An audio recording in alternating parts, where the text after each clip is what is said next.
Hello, welcome back to another breaking news update. My name is Jimmy Boyd, and you are watching Boyd News. I want to thank you so much for tuning in today. I'm back with another update coming out from the war between Russia and Ukraine, and I have tons of huge news to share with all of you today. So, we're going to start off talking about these talks ongoing in Saudi Arabia recently. We had the U.S. meeting with Ukraine and also Russia. Looks like most of these talks have finished up, at least for right now, and I've got some major news to share with you guys. Take a look at your screen. We'll start off with this story here. Ukraine and Russia agreed to ceasefire in the Black Sea, according to the U.S. The White House announced Tuesday that it had come to an agreement with Ukraine and Russia to eliminate the use of force in the Black Sea, as well as end strikes on energy facilities. Okay, so very big news. I was almost wondering if we weren't going to hear anything coming out because there was a lot of sources on X today indicating that no information was going to be leaked from this meeting. It was a closed-door meeting for the most part, but it does look like the U.S. has released a readout statement today, and I've got lots of information to go over with you guys, and we'll share you all the details coming out from this meeting that has been released today. So we'll talk more about this meeting between the U.S., Ukraine, and Russia. And then we've also got a report today that in the Czech Republic, apparently we had an ammunition warehouse over there that blew up, and we don't really know how that happened. But lots of sources are talking about the fact that maybe this could have been Russia doing this. I mean, there's been a lot of what could be considered possible hybrid warfare going on inside of Europe, and we know that the Czech Republic does produce lots of artillery shells for Ukraine. I think they're producing hundreds of thousands or maybe over a million per year. I forget which number it is, but we know they're producing a lot of ammunition for Ukraine in this war. So we'll show you some pictures coming out from the Czech Republic today. Then just numerous other things I'm going to go over and update you guys on with what's going on with this war. So let's go ahead and jump into this. We're going to hop on over here to The Guardian, and I'll give you this information on these talks in Riyadh in Saudi Arabia. Okay, so it says here, Russia and Ukraine agree to Black Sea ceasefire, U.S. says. And it says here, White House says both sides agree to ensure safe navigation, eliminate the use of force, and prevent the use of commercial vessels for military purposes. So it says down here, U.S. says it has agreed sea ceasefire with Russia, Ukraine to ensure safe navigation in the Black Sea and will develop measures to stop energy strikes. Okay, so from what I understand, there is currently a ceasefire with the Black Sea. We shouldn't see any strikes happening down there. And also, in terms of energy strikes, as far as I know, it looks like it has been already implemented. We'll see if it actually holds. So far, we haven't seen any strikes on energy infrastructure over the last 24 hours from what I have seen. But from what I understand, Zelensky announced that today also. And it says here, the White House has just published two readouts from its talks with Russia and Ukraine, effectively announcing an agreement for ceasefire at sea to ensure safe navigation, eliminate the use of force, and prevent the use of commercial vessels for military purposes in the Black Sea. It also said the two countries agreed to develop measures for implementing the earlier agreement to stop strikes against energy infrastructure, both statements said. Ukraine and Russia will also continue working toward achieving a durable and lasting peace, the statements read. In the Ukraine-specific readout, the White House also said the U.S. confirmed it remains committed to helping achieve the exchange of prisoners of war, the release of civilian detainees, and the return of forcibly transferred Ukrainian children. The Russia-specific document noted that the U.S. would help restore Russia's access to the world market for agricultural and fertilizer exports. Okay, so that's a big one. Looks like in exchange for this ceasefire in the Black Sea, and it looks like also on energy facility strikes on both sides, whether it be in Ukrainian territory or Russian territory. Russia's going to be getting some sanctions lifted, and they're going to be able to access the world market and sell agricultural and fertilizer goods. And it says lower maritime insurance costs and enhance access to ports and payment systems for such transactions. Both versions ended stressing that the United States reiterated President Donald J. Trump's imperative that the killing on both sides of the Russia-Ukraine conflict must stop as a necessary step toward achieving an enduring peace settlement. To that end, the United States will continue facilitating negotiations between both sides to achieve a peaceful resolution in line with the agreements made in Riyadh, they said. Okay, so there's your update regarding these talks over here in Riyadh in Saudi Arabia. Now we'll jump on over to X, and I've got some things I can share with you guys over here. Here's a statement that came out from Rustem Umerov, who's the defense minister from Ukraine. This was shared by Max24 today. And he gave some statements coming out from this meeting also. And it says Ukraine and the United States of America held bilateral technical consultations in Riyadh that focused on energy and critical infrastructure security, safe navigation in the Black Sea, and the release of and return of our captives and children. Carrying out the tasks of the president of Ukraine, we continue to work toward bringing a just peace and guaranteeing security for our state. This meeting is a logical continuation of the successful consultations with the U.S. in Jeddah. No one yearns for a just peace more than Ukrainians. Our position remains honest, transparent, and consistent. Key results: number one, all parties agreed to ensure safe navigation shipping, seize the use of force, and prevent the use of commercial vessels for military purposes in the Black Sea. Importantly, the Ukrainian side emphasized that Russia's movement of its warships outside the eastern part of the Black Sea, so that would probably either be on the southern portion of Crimea or maybe the western portion closer to Ukraine's territory, will be considered a violation of the spirit of this agreement, will be considered as a violation of obligations to ensure freedom of navigation in the Black Sea, and a threat to the national security of Ukraine. In this case, Ukraine will have the full right to exercise the right to self-defense.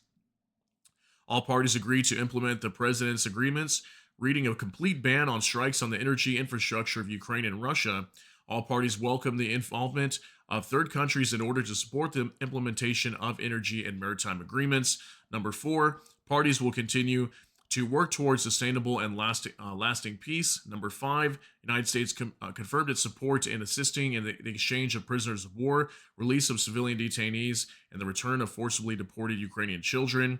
Finally, it says here, for the effective implementation of the agreements, it is important to conduct additional technical consultations as soon as possible to agree on all the details and technical aspects of the implementation, monitoring, and control of the agreements. Okay, so kind of just reaffirming what we saw on The Guardian. This is coming out from Ukraine's side, okay? So this is what they agreed to. Some of the things coming out from the talks today, okay? So very big news. So some of the major things here: ceasefire in the Black Sea, ending strikes on energy infrastructure. We should not see that happening anymore. And then Ukraine basically stating that Russia cannot deploy their warships outside the eastern area of Crimea, okay? So very big news coming out today. Here's some statements from Zelensky also after these talks were held. Got two posts to go over regarding that.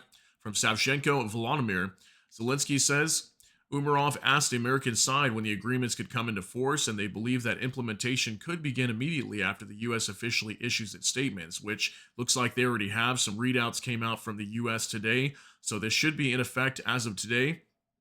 Zelensky said he would ask Trump for weapons and new sanctions against Russia if Moscow violates the ceasefire. Okay, so allegedly, this is what Zelensky's asking for if Russia decides to violate this ceasefire in any way, asking for more weapons from the U.S. and also sanctions on Russia once again, probably heavy sanctions.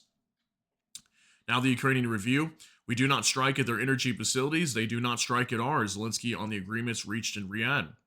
The maritime ceasefire concerns not only free commercial shipping, but also the security, of the infrastructure associated with it. Okay, so we shouldn't be seeing any strikes down in the Black Sea no more. Shouldn't see Ukraine attacking Crimea, I would think, also at the same time. Energy facilities on both sides should be protected. So we'll see how this holds up and how things move forward. Maybe this is one big step towards peace over here with this war. I'm definitely hoping for peace at the same time. So we'll see how things play out. So that's the latest there with the talks in Riyadh. Now for next, explosion at Czech plant producing shells for Ukraine. A powerful blast hit a factory in the Czech town of Borznia, if I'm saying that right, Borzina. Known for manufacturing artillery shells for the Ukrainian armed forces. This isn't the first incident, back in 2014, Russian GRU agents blew up an ammunition depot in, I'm going to struggle to pronounce this, I'm probably going to say it wrong, Verbetis, killing 2 people. Coincidence, or is the Russian hand at work again? So yeah, we don't really know all the details, but this is a picture coming out from the Czech Republic showing a huge explosion over here at this ammunition warehouse where potentially could be producing artillery shells or some sort of ammunition for Ukraine. The Czech Republic is producing a lot of artillery shells for them. I think they produce a lot of 155 millimeter shells for Ukraine. So there's a huge explosion over here. Here's another photo also from Bliskovka. Ammunition warehouse explodes at Czech arms factory, according to CTK Seske Noviny, if I'm saying that correctly. The cause of the explosion is not known. One person was injured. The seriously injured person was taken to hospital by helicopter. Here's a photo coming out showing this warehouse here completely blown up after we had a huge explosion over here. So again, don't really know how it happened. Was this Russia? Was it not Russia? Maybe it was some sort of accident. We don't really know all the details yet, but maybe the Czech authorities will do an investigation, try to look into what happened over here and what caused this explosion. So very crazy photo coming out there. Now, from NOAA reports, Ukrainian Air Force successfully struck a Russian manpower concentration in Kondratovka, Kursk region, destroying the occupied facility and eliminating up to 30 Russian troops, according to the general staff. So, new report today from the Kursk region. Looks like the Ukrainian Air Force carried out a major hit on a Russian manpower concentration. So, it looks like at least 30 Russian troops potentially killed in a major attack in the Kursk region, and probably Ukrainian Air Force launching some bombs over there. So, pretty crazy hit. Now, for Max 24, he's got a picture coming out from, looks like on Telegram, from RBC News. And it says, an attack by a Ukrainian drone in Krasnodar Krai resulted in the Rostov nuclear power plant disconnecting the high voltage line. Okay, so we had a nuclear power plant in Rostov that looks like one of the power lines got disconnected due to a drone attack. And it says here, Toretsk, if I'm saying that right, number 2, the Ministry of Reports, the gas storage facility in Crimea, and the Svatovo, if I'm saying that correctly, gas distribution station in the LPR were also attacked, the department indicated. Okay, so we even had an attack in Crimea over the last night, a gas storage facility in Crimea being targeted, and a gas distribution station down there also reportedly being hit by drones last night coming from Ukraine. So it looks like we did have some hits in Russia. No video or pictures coming out from there, unfortunately, today, but we do have that info. Max 24 now reports Kavkazskaya OTP, day 6. Okay, this is that transshipment point, this oil depot down here in Kavkazskaya in the Krasnodar Krai region. Looks like it was still burning at one point earlier this morning. There's some pictures coming out. 6 days, this thing's still burning. Isn't that crazy, guys? We heard that place basically completely destroyed. And here's a new video also from Max 24. The fire at Kavkazskaya OTP was allegedly extinguished 6 days after the strike. So here's a video showing the fire being put out now. So it looks like 6 days it took until the firefighters could completely put this facility out of the fire. So take a look. Ну вот, дорогие подписчики, потушили. Прям конкретно потушили. Ну вот, дорогие. All right, so from what we understand, this facility is completely destroyed. We talked about this multiple times over the last week. I showed you guys several updates showing this place catching on fire and being attacked multiple times. And at one point, the entire facility was burning. So it looks like it's going to be completely destroyed at this time. Now from Max 24, he shares another picture from what looks like on Telegram. And it says here, the volume of oil pumped to European consumers will be sharply reduced due to another terrorist attack by Ukraine, Sergei Lavrov said in an interview with Channel 1. Okay, and he's talking about the Kavkazskaya oil transshipment point. I mean, that's one of the last pumping stations before oil gets exported out of Russia. I think it's through the Black Sea because it's right next to Krasnodar. And some of that oil probably gets exported to European nations. So it looks like they're going to be short on being able to deliver oil to other nations because that's all part of the Caspian Sea pipeline. And it looks like now that major damage to that facility is going to prevent lots of oil going to European consumers. Okay, so that could also potentially raise the price of oil over time. Now another update from Max 24. Explosion in high-rise building in Makachkala. Sorry, it's kind of hard to say, guys. Lots of terms and words today that I just cannot pronounce. I apologize. 2 people are reported to have been injured. Apartments damaged. 150 Russians evacuated. Probable cause, household gas explosion. Okay, we've seen this happening so many times in Russia. It's just crazy that, there's lots of infrastructure just failing all over the place in Russia, while at the same time, they're just dumping, hundreds of millions and billions of rubles into this war. And at the same time, they've got issues like this where there's just explosions happening all over the place because infrastructure is failing because it's not being able to be upkept because a lot of the money right now is redirected to the war, okay? So that was an explosion in an apartment today. Pretty insane. Now for Max 24, Macron to host Zelensky tomorrow evening to prepare for security summit on Thursday, okay? So looks like there's going to be another security summit being held between European allies, and also Ukraine is going to be attending that most likely also. So it looks like Zelensky and Macron, the president of France, is going to be meeting tomorrow. Okay. Now from Cloud, the Ukrainian armed forces continue to build on their success in the Belgorod-Kursk region. According to updated data, settlement Popovka came under Ukrainian control as a result of assault operations. A day earlier, Demidovka was taken under control. The Belgorod People's Republic will be free. Okay, so this is the latest update that I have for you guys. This actually came out yesterday, and we were talking about this. So Demidovka, we heard yesterday, was taken over, and I told you guys I wasn't sure where Popovka was. I didn't realize it was so close to these other settlements, but apparently it is right here. It's right next to Demidovka. Then this little dotted line over here is where the Kursk Oblast is. So it's right on the border of Kursk Oblast on the western side of the Belgorod region, and then we've got Ukrainian territory over here where it's green. So it looks like, as of today, from what we understand, 2 settlements have been taken over in the Belgorod region, Popovka and Demidovka. Okay, these 2 settlements being controlled right now, by Ukraine in the Belgorod region. Okay, so that's some updates coming out from there. Now from Vicegrad 24 breaking, the Ukrainian army has retaken all of Sherbinivka and Leodinivka, the large area in yellow. They are also continuing to push on the flanks of the city of Toretsk itself, threatening the Russian troops hold up there with encirclement. Okay, so more updates coming out from the city of Toretsk. We've been reporting here that the Ukrainians, here's the main city right here, they've been pushing into this city, sometimes upwards of like the middle section. So you can see a lot of these areas have been liberated, the northern side and also the southern side of Toretsk. But over here, we've got another region that Ukraine completely took over here just south of Toretsk that could possibly help them start to move around the city, maybe encircle Toretsk at some point. But still heavy fighting ongoing over here, and it looks like Ukraine is making even more gains near the city of Toretsk right now. So they've been doing a really good job fighting over here from what we have seen. Now for more Monitor, President Zelensky is claiming Ukraine has successfully tested another very impactful domestically produced weapon today. So this actually came out yesterday. I wasn't able to share this with you guys because it came out after we released our update for the war between Russia and Ukraine. And yeah, so allegedly here, we've got the Ukrainians claiming that they've tested another type of weapon. We don't really know what it is. Maybe it's a ballistic missile or some other type of cruise missile. But it looks like they did test a new weapon. Maybe we'll be hearing about that here very soon.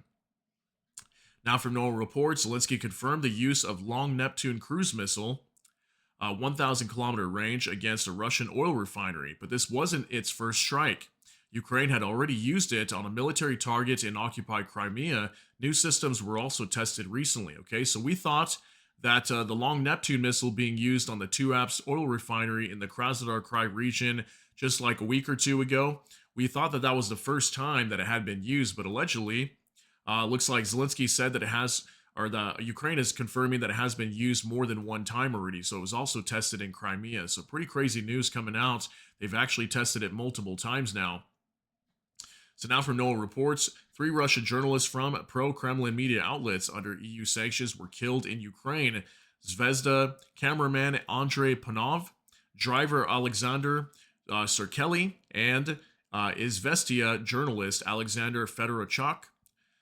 Both outlets are engaged in disseminating official Russian state propaganda. Their car reportedly came under fire in Mykolaiovka, occupied Luhansk region. Okay, this was actually coming out yesterday in Moscow Times. I saw multiple reports on this yesterday that recently we had a lot of Russian cameramen and journalists being killed over here inside of eastern Ukraine. Okay, so this was, again, a very big report yesterday. Multiple journalists recently losing their lives on the Russian side. Okay, so that was a report just breaking recently.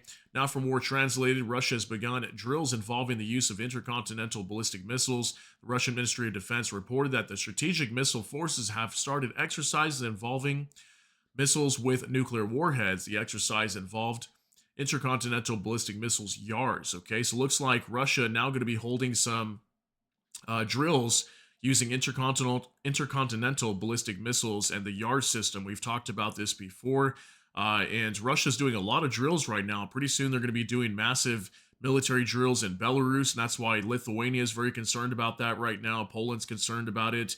They're starting to mine their borders over there, as they're concerned that maybe Russia might launch an offensive into the Baltic nations at some point. So lots of people concerned right now about all these drills that Russia's holding. This is all at the same time while Russia's supposedly supposed to be getting ready for peace. So let me know what you guys think about this here. Now, for Max 24, a group of Republican and Democratic U.S. senators is pushing Trump's administration to transfer and push allies to transfer more than $300 billion of seized Russian assets to help Ukraine, not just to use the debt's interest to support Kiev, according to Reuters. Okay, so here's that report coming out. U.S. senators push Trump administration on Russian assets, letter says. So yeah, allegedly, Lindsey Graham here, senator from South Carolina, I believe, and also multiple other senators also pushing the Trump administration to try to release these 300 billion in funds for Ukraine. Maybe they're trying to do that before this war comes to an end, as maybe Russia will just probably at some point get all that back. But the EU also announced that they're not going to be unfreezing any of these sanctions on Russia, and also these seized assets. They're not going to be unfreezing them anytime soon. So it looks like Europe will still be holding on to them, but some U.S. senators are trying to get this seized Russian assets over to Ukraine as quickly as possible. There's been lots of talk about that recently. Now, from the Ukrainian Review, KIIS poll, for 79% of Ukrainians, Russian demands for a ceasefire are categorically unacceptable. Ready to accept it, 16%, of which for 14% this is a difficult option. 82% of respondents believe that Ukraine should continue to fight even if the U.S. stops all support. Okay, so I mean, we've been seeing a lot from the Russian side in terms of trying to end this war. A lot of their demands are pretty insane. I could see why a lot of Ukrainians would not agree to that, and many of them believe that they should continue to fight even if U.S. stops all support to Ukraine. But at least so far, we do have at least a partial ceasefire in certain areas of this war. But it does look like the main front is still going to continue on the eastern side of Ukraine. So there was an update there with that poll today. Now, from Bliskovka, 2 people were wounded today in the Zaporizhzhia district due to a Russian attack by drones, the regional military administration reports. As a result of the strikes in one of the villages, a private house was partially destroyed. Outbuildings and a car were damaged. Okay, so we had another major attack in the Zaporizhzhia region once again. And we just reported, I think it was yesterday, Zaporizhzhia getting hit by missiles, and just major attacks still happening all over Ukraine, residential buildings still being attacked. You would think there'd be some sort of ceasefire on that at least. That should be like a main one aside from energy facilities. Don't go after residential targets, just go after military targets only. That's the way war should be fought, of course. But unfortunately, that's what we're seeing inside of Ukraine. We've been seeing that throughout the duration of this war. Many people's homes, commercial buildings just being destroyed all over Ukraine. So that was a new report today. Now, for Max 24, the number of wounded of yesterday's attack in Sumy has increased to 101, including 23 children, according to the OVA. 14 adults and 16 children are currently being treated in the hospital. 1 adult and 1 child are in serious condition. Okay, so we talked about this attack yesterday in Sumy.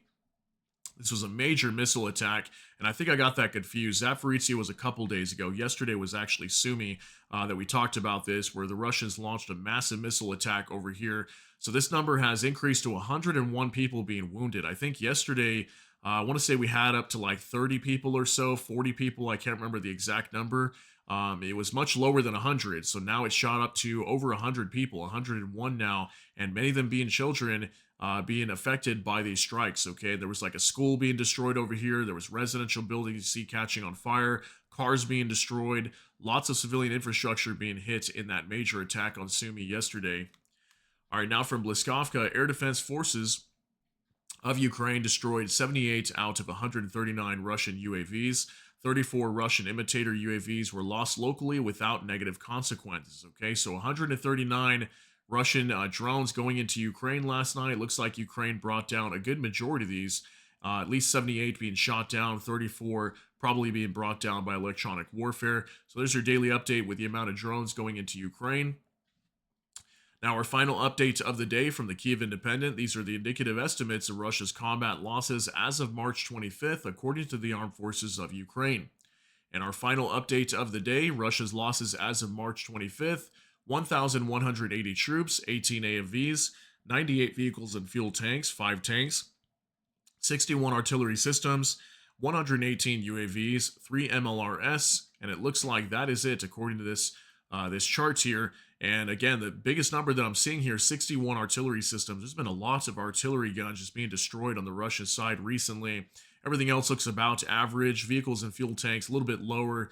5 tanks a little bit lower than what we normally see. We usually see upwards of 9 or 12 or more. And the troop numbers right around 1,200 still. So these numbers have been relatively stable for the most part. We haven't seen any major fluctuations in a lot of these losses on the Russian side, except for maybe artillery systems. Recently, over the last 3 to 4 days now, they've been much higher than what we typically see. So yeah, guys, huge updates today from this war, and especially this agreement on the ceasefire in the Black Sea. That's a big one.